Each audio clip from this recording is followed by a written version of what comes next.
And well, Israel is sending a team of officials to the United States to discuss its planned offensive in Rafah, which the US has called a mistake, and has sought to persuade Israel to not follow through with. Israel has for weeks now stalled aid into Gaza, bringing the enclave to the brink of famine.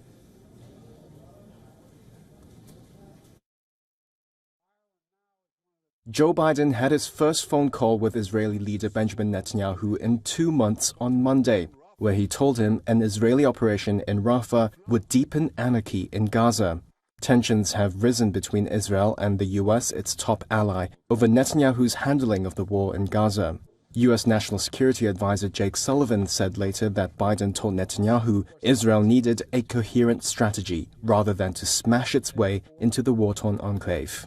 A major ground operation there would be a mistake. It would lead to more innocent civilian deaths, worsen the already dire humanitarian crisis, deepen the anarchy in Gaza, and further isolate Israel internationally. On Sunday, Netanyahu had reaffirmed his pledge to push into Rafah in Gaza's southern tip, where more than half of the territory's 2.3 million residents have been sheltering to escape fighting farther north. However, after Biden's call, the White House said Israel agreed to send teams to Washington to discuss the way forward and would not proceed with a Rafah operation before the talks happened this week or the next. Meanwhile, Israel claims it killed 20 militants in a deadly clash at Al-Shifa hospital in Gaza City early Monday. In video from Israeli forces, Israeli soldiers could be seen firing their weapons and moving into the compound. Gunshots and explosions were heard in eyewitness footage of the raid, which Israel says also resulted in the death of a top Hamas operative. Israel says more than 200 terrorist suspects were apprehended in Al-Shifa.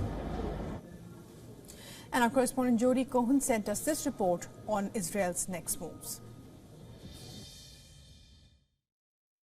So as a storm is brewing in Israel, a political storm appears to be brewing as well. Prime Minister Netanyahu has implied that US criticism of Israel could be coming from local US electoral considerations.